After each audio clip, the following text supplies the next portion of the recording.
Você sabia que o mundo já passou por momentos financeiros bem malucos?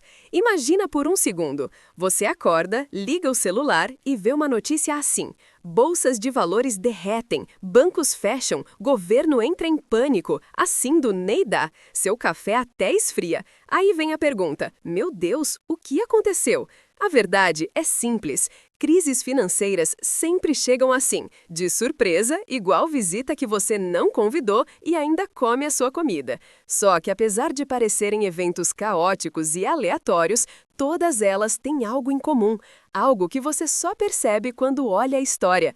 E hoje você vai descobrir como as 5 crises financeiras abalaram o mundo, como elas destruíram economias inteiras e o rolê todo dessas histórias, elas mudaram para sempre o jeito que você usa, guarda e perde dinheiro. Então, deixa o celular no modo avião, puxa uma cadeira e vem comigo, porque a história que você vai ouvir agora é o tipo de coisa que você precisa conhecer antes que a próxima crise comece. A primeira que merece nossa atenção é a crise de 1929, o dia em que o mundo desligou. Imagine milhares de pessoas desesperadas pelas ruas de Nova York. Agora, imagine isso em preto e branco. Pronto, você está em 1929. A crise de 1929, também conhecida como a Grande Depressão, foi o equivalente financeiro a puxar o fio errado e desligar o planeta inteiro. E o que causou? Euforia total no mercado de ações, pessoas comprando ações com dinheiro emprestado, bancos completamente despreparados e uma confiança tão exagerada que parecia otimismo patrocinado. Era como se o mundo inteiro acreditasse que a festa nunca ia acabar. Até que ela acabou, de repente. Mas o que aconteceu? Em 24 de outubro de 1929, um dia que ficou conhecido como Black Thursday, a bolha estourou. As ações despencaram, os bancos quebraram e milhões de pessoas perderam absolutamente tudo. E as consequências que vieram é aquele pacote, né? Desemprego gigantesco, miséria generalizada, colapso mundial no comércio e a ascensão de movimentos radicais, inclusive políticos. Sim, essa crise abriu portas para situações que mudaram a história de um jeito nada positivo. A nossa crise number 2, a crise do petróleo de 1973, o dia em que o mundo ficou sem gasolina. Sabe quando seu bairro fica sem água e todo mundo entra em desespero? Agora, imagina isso com petróleo, no mundo inteiro. O que causou? Em 1973, países do Oriente Médio decidiram que não iam mais vender petróleo para algumas nações ocidentais.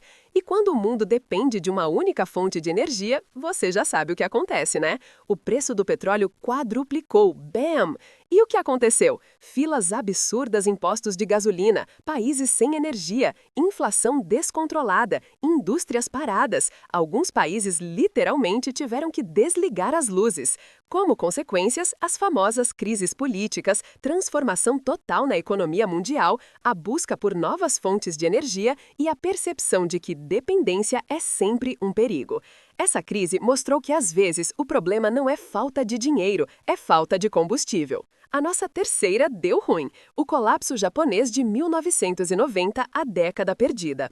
O Japão estava tão rico nos anos 80 que existia uma piada popular: o terreno do Palácio Imperial vale mais que toda a Califórnia. Mas, aí vai um spoiler, não valia.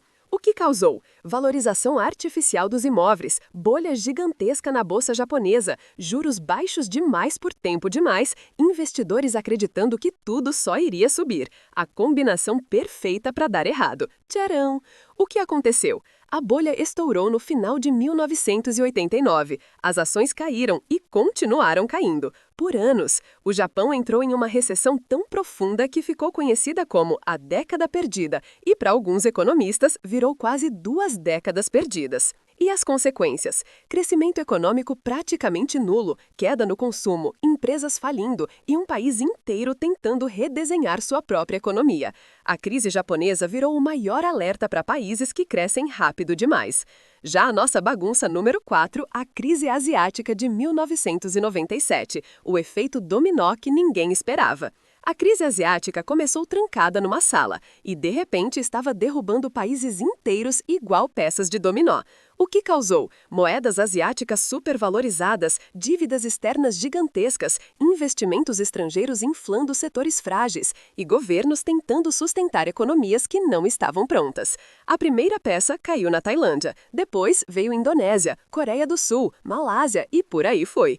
O que aconteceu? Colapso cambial, empresas falindo em massa, milhões de pessoas perdendo empregos, países pedindo socorro ao FMI. Foi um exemplo claro de como a globalização funciona. Se um tropeça, o outro cai junto. As consequências foram reformulações econômicas profundas, abertura para investidores estrangeiros e a Ásia emergindo mais forte anos depois, mas só depois de muito sofrimento. E não podia faltar no nosso quinto lugar a crise de 2008, o dia em que o sistema financeiro despencou. Se 2008 fosse um filme, seria um terror psicológico baseado em fatos reais. Na verdade, até tem filme muito bom, por sinal. Mas, enfim, no filme e na crise, a atuação especial foi dos bancos. O que causou? Empréstimos imobiliários irresponsáveis, bancos vendendo produtos tóxicos como se fossem ouro, pessoas comprando casas que não podiam pagar e uma bolha imobiliária alimentada por ganância. Quando os financiamentos começaram a dar calote, a casa inteira caiu, literalmente. O que aconteceu? Quebra de bancos gigantes, congelamento do crédito, empresas desesperadas e o mundo entrou em uma das maiores recessões da história. O auge? A queda do Lehman Brothers, um dos maiores bancos do planeta. Consequências? Desemprego em massa, perda global de trilhões de dólares, governos tendo que salvar bancos e o nascimento do Bitcoin logo em seguida. Sim, essa é uma das consequências e temos vídeo no canal sobre Bitcoin, hein?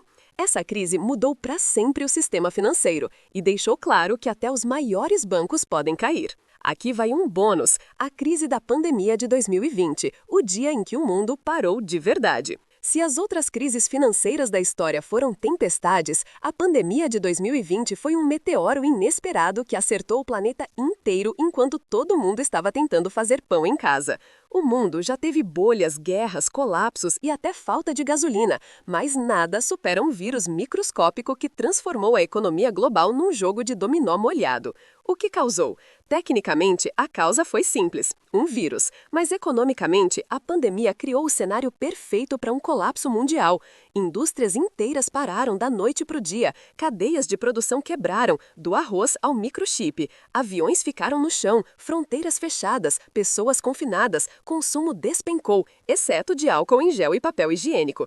E sim, foi a primeira vez na história em que o mundo inteiro parou ao mesmo tempo. Literalmente. O que aconteceu? A economia travou, congelou, estagnou. Uma crise global automática. Bolsas de valores despencaram. Petróleo chegou a preço negativo. Sim, você comprava petróleo e ainda ganhava uma dor de cabeça de brinde. Milhões perderam empregos. Governos entraram em modo pânico econômico. Empresas fecharam para sempre. A desigualdade explodiu. Foi o cenário perfeito para expor a fragilidade absoluta da economia moderna. Consequências? E aqui vem a parte curiosa. Ao contrário de outras crises, essa teve efeitos mistos. Consequências negativas. Dívida pública global no maior nível da história. Inflação pós-pandêmica que atingiu países como um tsunami atrasado. Quebra de pequenas empresas. Degradação na saúde mental da população. Problemas na cadeia logística mundial que duraram anos. Consequências positivas. Sim, elas existiram. Explosão do trabalho remoto e modelos híbridos. Digitalização acelerada. Crescimento absurdo do e-commerce, adoção massiva de tecnologia no setor financeiro, Pix, carteiras digitais, bancos online, avanços científicos e farmacêuticos em velocidade recorde. A pandemia foi a prova final de que o mundo atual é frágil, conectado e vulnerável a coisas microscópicas, literalmente. E por que isso foi uma crise financeira? Porque uma economia precisa de movimento, e quando bilhões de pessoas ficam dentro de casa, não compram, não produzem, não circulam, o dinheiro começa a evaporar e a roda para. Foi sem dúvida uma das crises mais rápidas, profundas e imprevisíveis da história moderna. E o que as crises têm em comum? Apesar de parecerem diferentes, todas elas têm padrões: exagero e euforia, ganância descontrolada, falta de regulação, dependência de um setor e o velho comportamento humano. Economia é feita por pessoas, e pessoas cometem sempre os mesmos erros, só muda o século. E o mundo vai quebrar de novo? Sim, não é uma dúvida, é uma certeza histórica. A questão não é se vai acontecer, mas quando e o que vai causar a próxima crise. Pode ser tecnologia, imóveis, energia, dívida, governos ou algo completamente inesperado. Enquanto isso, o melhor que você pode fazer é aprender com o passado, porque a história não se repete, mas ela rima, e muito. Se você chegou até aqui, você é fera! Agora segue o canal, deixa seu like e ativa as notificações. Bye bye! Bye bye!